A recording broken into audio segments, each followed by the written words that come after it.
Joachim. You are coming into this sequel, and the first film is like I said earlier, it's so visually rich. This is such a memorable looking film visually. Can you talk about coming into that in the second movie, and what was your vision for expanding on that? Because I feel like somehow the world really did get bigger in this film. Yeah, and it's also always like a fine line also in regards to, what to keep from this beloved universe, because you do want to keep a lot of that also, and what's important to the fans. And at the same time, for me as a filmmaker, it's important to make something original and take, Maleficent to the next level and kind of like make Maleficent 2.0. But I do think that a lot of I feel a huge part of the success of the first film was that it had such a strong emotional core. And I think that was the most important thing for me, to continue telling that story, the story about Maleficent Aurora.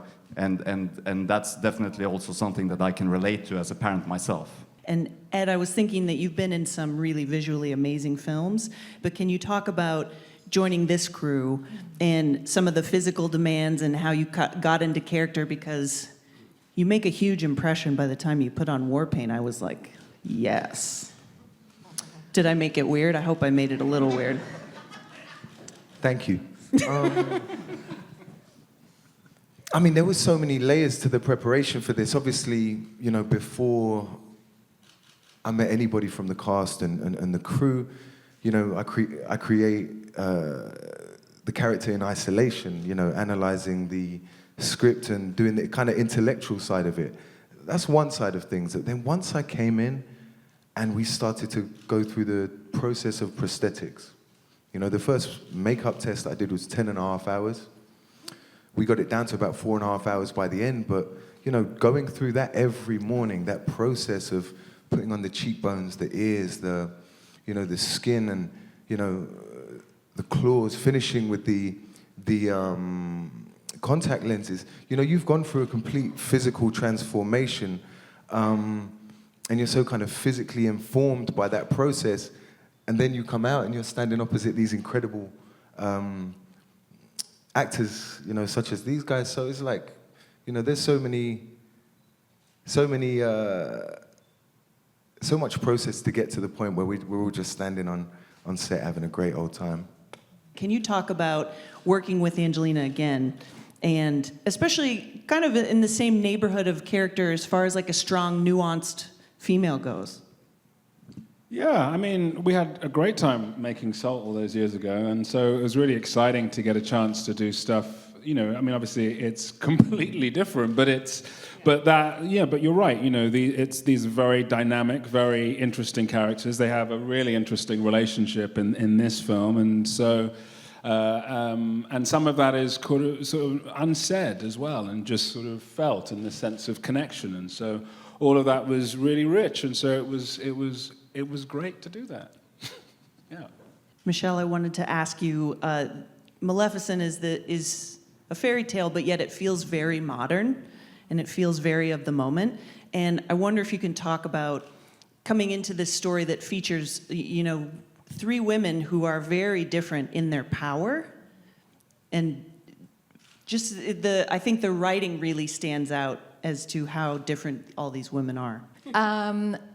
So, yeah, I think that's one of the interesting things about this film is, yes, it is a fairy tale, but at the same time, it isn't it's a very unusual fairy tale. It's what I loved also about the first film.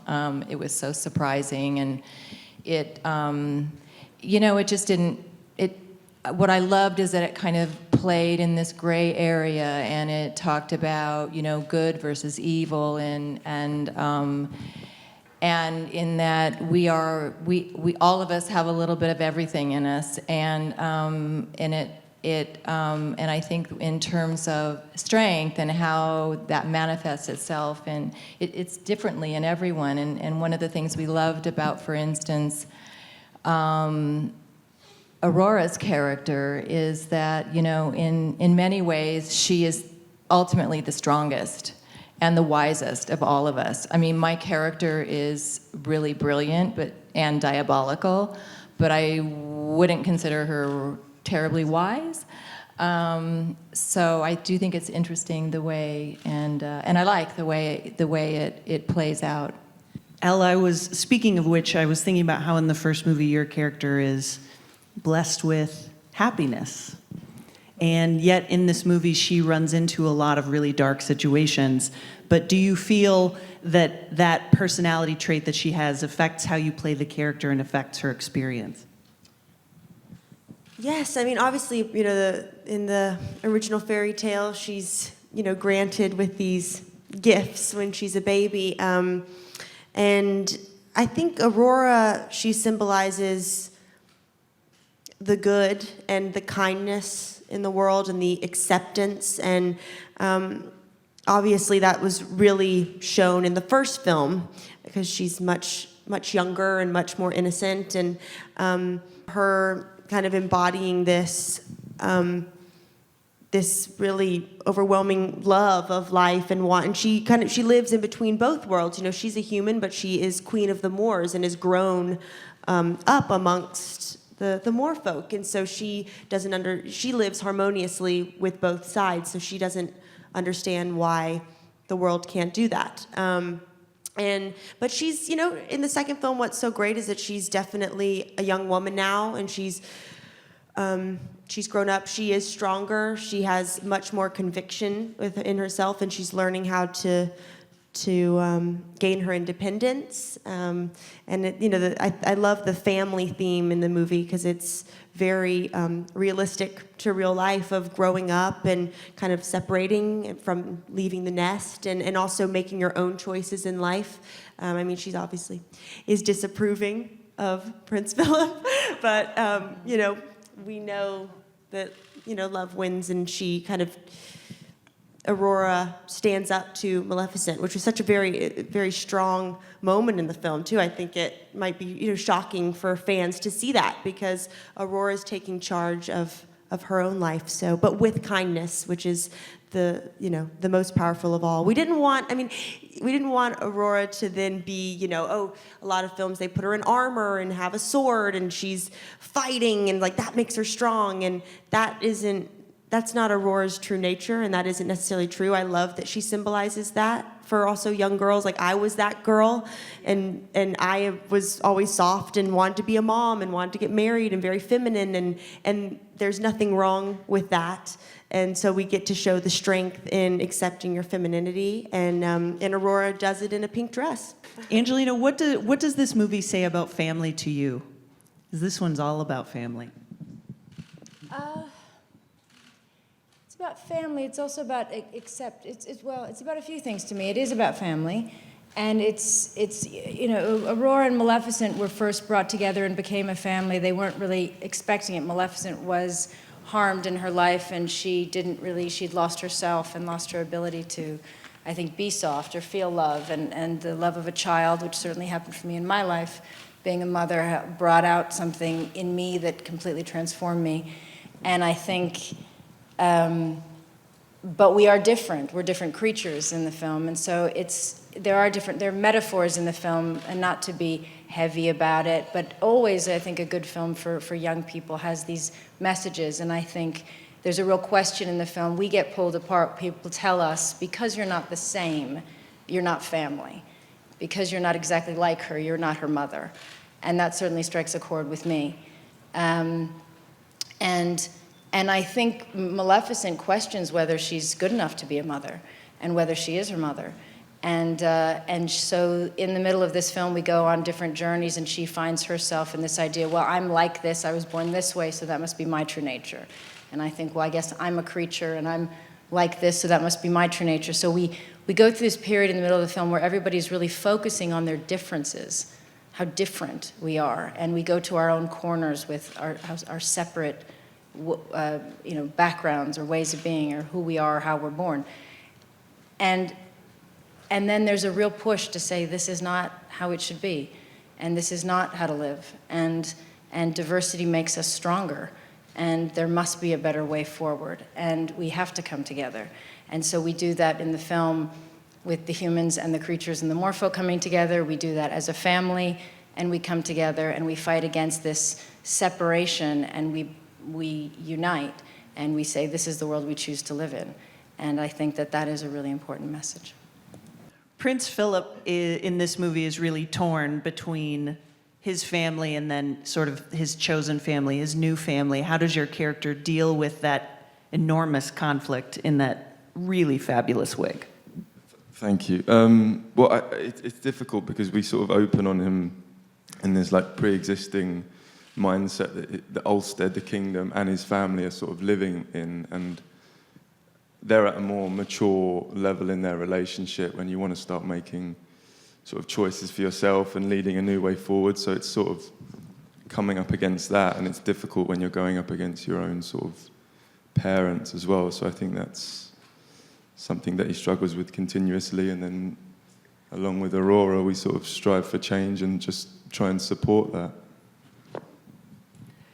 And Sam, Dioval has such a unique relationship with Maleficent. Can you talk about the evolution of that relationship in this film, as well as like what's the behind the scenes like when you? Because I remember seeing in the behind the scenes of the first film, flapping your arms and running out of a scene, like ducking down because you're poof turning into something else. But tell us about that evolution for this film. Well, one of the things I really enjoyed about the first one was the sort of the bickering that we had between one another. And I think I imagine that's developed over the last 6 years. We've become the sort of surrogate parents of Aurora. And Dioval is sort of one of the only ones who is brave enough to contradict her in some of her behaviors or suggest, means of being more polite or how humans behave. And we had a lot of fun playing this sort of thing. Joachim, let's talk more about this new land that we're seeing, the land of the Fae. Can you talk about the process of creating that world? What were some of your initial ideas that came to life? Yeah, no, I think it was important for us to create a bigger universe for this movie, and in that sense, this is Maleficent's being thrown into exile and discovers that she's not the only Dark Fae, and that universe and their nest of origin, so to speak, took a lot of planning, a lot of meetings, and a lot of amazing artwork. And I think the big inspiration for me and for us was probably nature. That the Dark Fae is somewhat representing nature, and in that sense, we used the different biomes that you find in nature and created groups within the Dark Fae, within the Maleficent, so to speak. There were tundra, there were forest, jungle, and desert, and everything became centered around that and designed around that, and also their habitats in the nest that they are living. Please give it up for Ed Skrein, Chiwetel Thank you very much, Ejiofor, everyone. Thanks for Michelle coming. Pfeiffer, Angelina Jolie, Elle Fanning, Harris Dickinson, Sam Riley, and Joachim Rønning. Hey guys, it's Lisa here with a really cool list of 3 of the best classic movies to watch as a family. First up, The Sound of Music. Now who could forget the Singing Von Trapp family? Next up, Charlotte's Web, based on E.B. White's book, a classic about a spring pig named Wilbur who befriends a spider named Charlotte. And to close it out, Willy Wonka and the Chocolate Factory, the one from 1964 with Gene Wilder, not the one with Johnny Depp. What's your favourite classic family movie? Let me know below. And remember to click down here to subscribe.